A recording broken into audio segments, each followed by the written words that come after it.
Božíšku, budem zpívati, koledovati.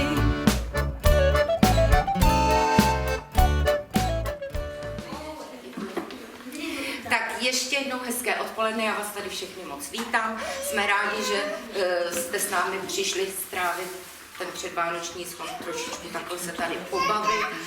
Přejeme si, aby vám tady bylo příjemně. Můžete si objednat kávu, čaj, voda, cokoliv, ochutnejte cukroví. Zkrátka příjemně tady poseďte.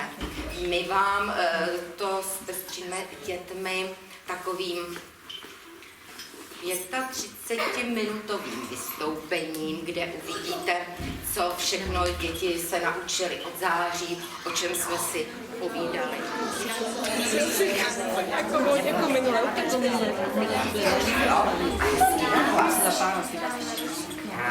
Když to všichni tamhle je vystoušení.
byla úplně prázdná, nikdo v ní nebydlel. Až jednou běžela okolo malá myška Hejza. Přiběhla k budce, zaťukala na ní a zeptala se. Bouda, Budko, kdo v tobě přebývá? Ale budka byla prázdná, nikdo v ní nebyl.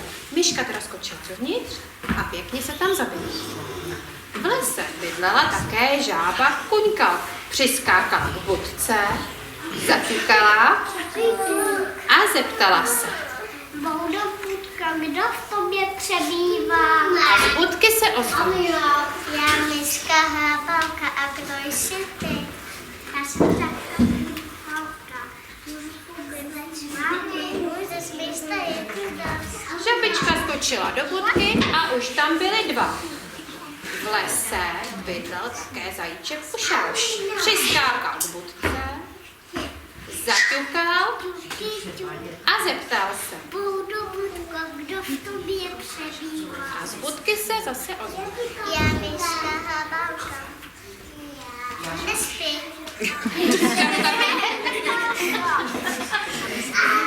A kdo jsi? A kdo jsi ty? Já jsem zajíček.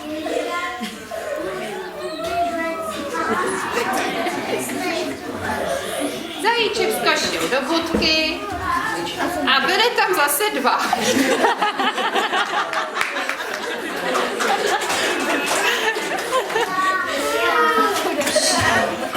V lese žila také zvědavá a všemi mastmi mazaná liška Ryška. Přiběhla k budce, očichala jí, lezla do budky a zeptala se.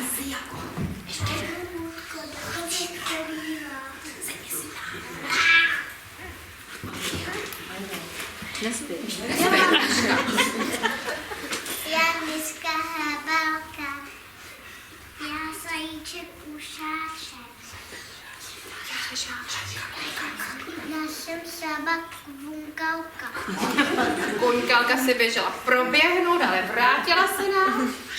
Já se jmenuji Liška Ryška. Můžu to vedle s vámi? Můžeš, nejste Liška vlezla do budky a byly tam 4. Zase. V lese žil taky šedý vlček Šedoboček. Přišel k budce, zabouchal a zeptal se. A z budky se opět ozvalo. Já myška Hábalka. Já zajíček Kušáček. Já Liška Ryška. Šapka Kunkálka.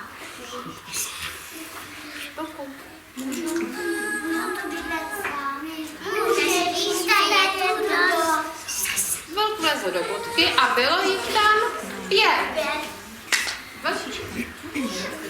Ale co by to bylo za les, kdyby v něm žil velký medvěd? Ten náš moc rád jedl, proto se jmenoval Všechno sněh. Přivalil se k budce, zabouchal a hlubokým hlasem se zeptal. A z budky se opět ozvalo. Já zajíček Kušáček. Liška Ryška.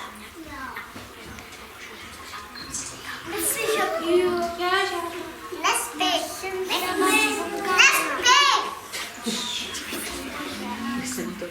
Bydlí tam i vlk? Nespí. Já jsem vlček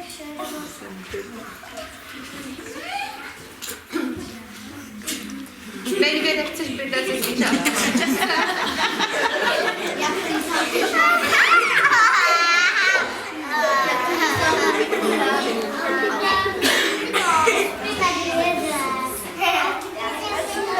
Hallo, pane spí. Zase spí. Hallo, nespí. Můžu tu bydlet s vámi? Ale v lese v budce už tolik místa nebylo. Byla plná. Tak mu zvířátka poradila. Ale střecha, protože Bouda byla příliš stará, tak jí to zapraskalo, propadla se, ale zvířátka naštěstí včas utekla A jak to dopadlo? Postavili si novou vodovodku, větší a všichni z ní spolu žili šťastně a spokojeně. Třeba toho medu, až ho z toho rozbolely zuby.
Wennne w nocy wleć, nie smému pęku wierni,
ozdobíme, cukroví si připravíme a spolu u stromku pustíme se do dárku.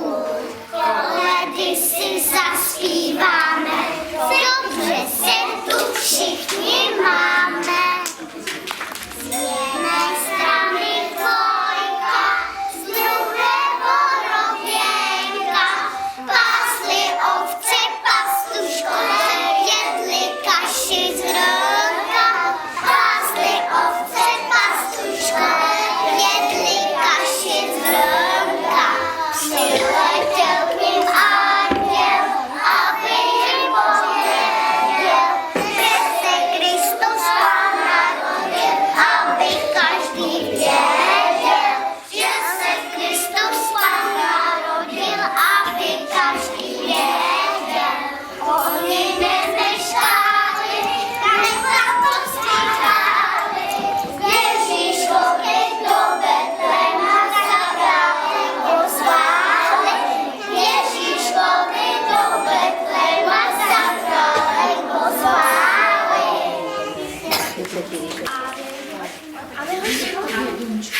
A my hoši malí, rádi bychom brali koledičku na ručičku, kdybyste nám dali. Koledičku na ručičku, kdybyste nám dali.